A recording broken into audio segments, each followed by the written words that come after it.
I request Dr. Ramamurthy for giving his talk. Dr. Ramamurthy does not require any introduction. So, it is, he will be speaking on value addition, that is making yourself sought after in the job market and preparing for starting your own practice. We are looking forward to your... Thank you. I'll be speaking on value addition for a young ophthalmologist. The complete topic looks more like a sales pitch as to how you prepare yourself for being accepted, etc. So let me talk about what exactly. I hope there are quite a few young ophthalmologists here. Some of these would come from my own personal experience because I think it's relevant, and it's just a series of dictums that I've followed in my professional lifetime, and it has helped me. The two gentlemen who have influenced me a lot is one is Dr. S.S. Badrinath, Emeritus Chairman of Shankar Nethralaya, who unfortunately passed away recently, and Shri Ramamurthy, again Emeritus Chairman of Infosys. According to their own confessions, they had very humble beginnings, not even extraordinarily brilliant academic career, but they built up institutions of international relevance and importance. Obviously, it's because of they dream big. When Dr. Badrinath came back from the US and was working in a small clinic in HM Hospital, he still had the vision to go ahead and pursue lifetime's ambition of building an institution. And so was with Mr. Ramamurthy. And recently, Mr. Ramamurthy even got into a controversy because he said that young people should work 70 hours a day. But that's his concept. Maybe you do not agree with him. But daring to dream big and then striving extremely hard to achieve it is extremely important. I think these two gentlemen have led by example in that. And no success comes without hard work. Maybe brilliance, extraordinary, being there in the right time, in the right place is important. But anybody who has been successful in life has worked hard for it. The four young ladies who see in the front may be striking to the eyes, but the one you would remember from the picture is the lady at the back. That's simply because she is different. The fact that secret of business is to know something that nobody else knows was said by Aristotle Onassis, whose claim to fame lies not only in the fact that he got married to Jacqueline Kennedy, but also to the fact that he was an extraordinarily successful business tycoon, shipping magnate. And the fact that this applies in ophthalmology also. And almost at every step of my career, I have striven to do this. When I started off my ophthalmic practice in a small town of Tirupur, when I got a slit lamp, it came in the papers for the simple reason that was different at that point of time. Examining the eye with a microscope is what they said. But fluorescein angiography, YAG laser, fundus photography, argon laser, all these things which are extremely commonplace today, made news at that time. Deputy Chief Minister of Tamil Nadu, because of the connections the hospital I worked in had, was there to inaugurate these machines. So obviously being the first mover gives a great advantage. I often recount this. We got the Chiron 217C LASIK machine in 1997, exactly the time when Arvind Eye Hospital, for whom I have the greatest respect and regard, opened their center in Coimbatore. It was unheard of in those days to think that somebody would spend $500,000 in a small practice to buy a machine of this magnitude. But then it did help us to differentiate ourselves, and once we had this facility, it was not just the patients who came for refractive surgery, but for cataract, for the retinal treatment, for the just an eye examination. That's simply because we are different. And this being different varies from time to time. Only because you have done one or two things that you can't stop there. It is a continuous process of evolution where you keep updating, upgrading, and giving the best of technology and techniques to your patients. And this does not just refer to building hospitals or buying equipments. In case you are in an institutional practice, publishing more and more, enhancing your skill sets, going on to peer-reviewed literature, attending, making your presence felt internationally.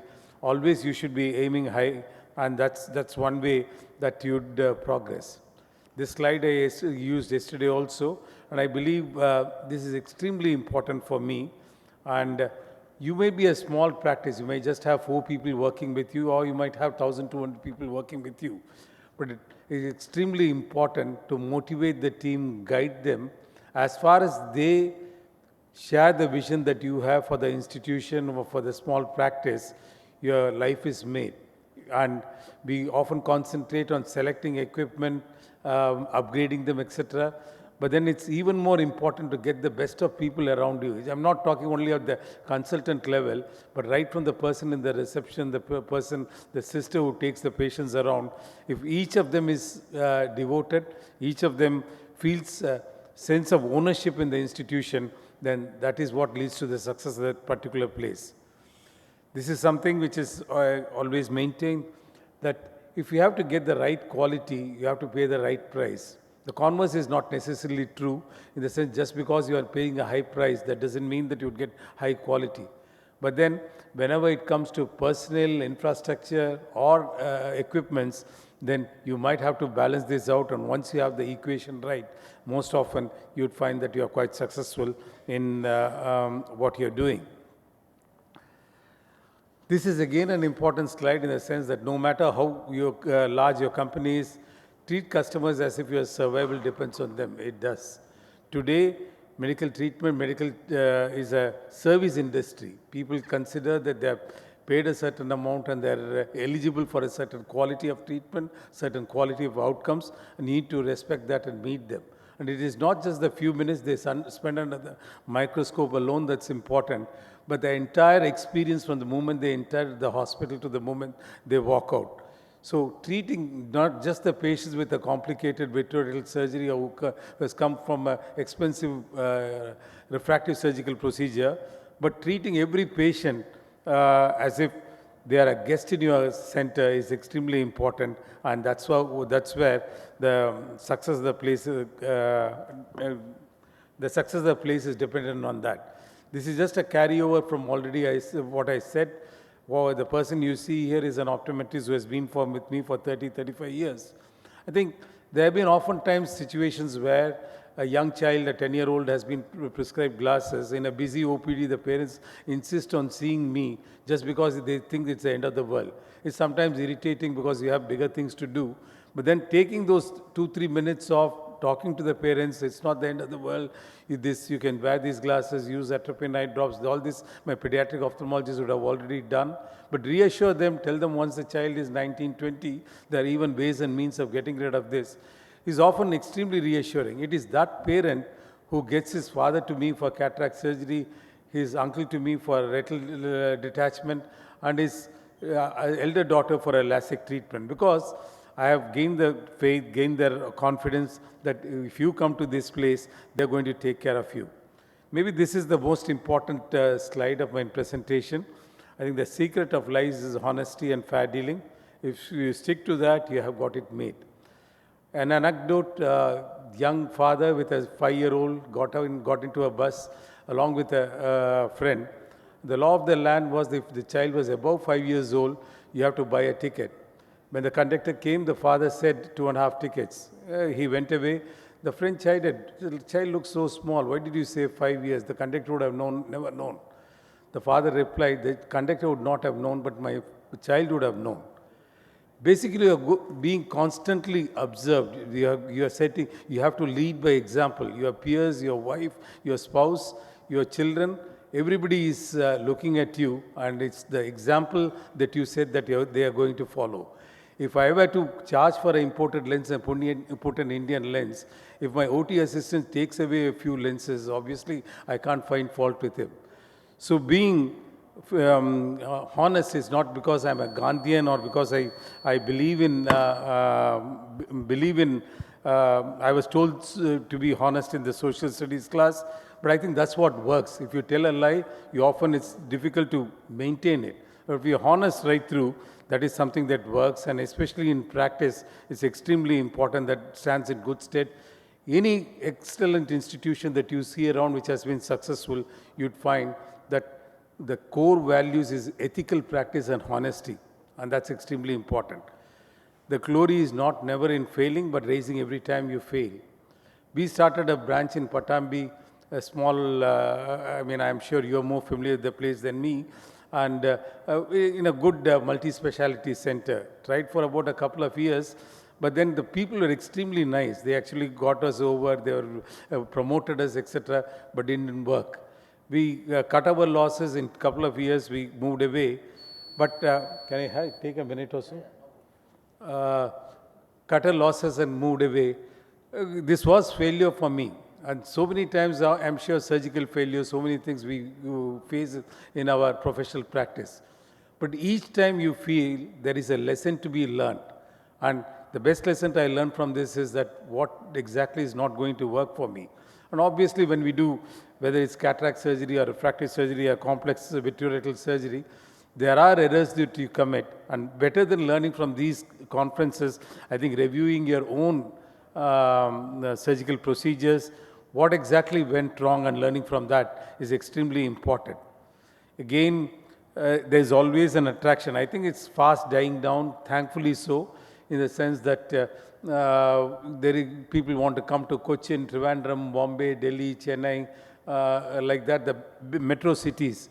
But then some of the best institutions in our own country which are performing yeoman service is in smaller centers. Chitrakoot, Dr. B.K. Jain was here. He has been given, I don't know whether you have heard about it, has been given a very large piece of land in Varanasi by our own Prime Minister to set up an ophthalmic center of excellence. And Chitrakoot, when I went there about 8 to 10 years, from the station after getting down, it takes 3.5 hours of rough ride to reach there. And obviously, you can perform very well. Now there is an understanding, there is a need for centers of excellence even in remote places, and not necessarily confining your practice or you are joining an institution in metro cities, but heading out to the tier 3, tier 4 towns is also a good idea.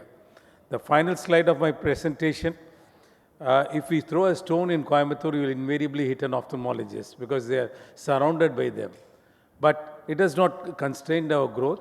What we look at is how many surgeries we performed the same month last year, how many what was the turnover in our opticals, what was the number of vitreoretinal surgeries that was performed, how well did our PGs do, how many papers was published, what kind of presentations was made. So you have no control over who is going to come into your town to practice, set up a practice, how well they are going to do, what kind of equipment that they are going to acquire. What you can control is how you perform year on year, decade on decade, improving yourself. The standards that you set is what you performed the previous year. Get better or get beaten. So said Jack Welch. Thank you so much for your kind attention. Thank you, sir, for your words of wisdom. That was indeed great, speaking from your experience. And the word which you passed on, any number of sermons can't change you. Walk your talk, it can change your life. Thank you, sir. Thank you. Any questions to Dr. Ramamurthy?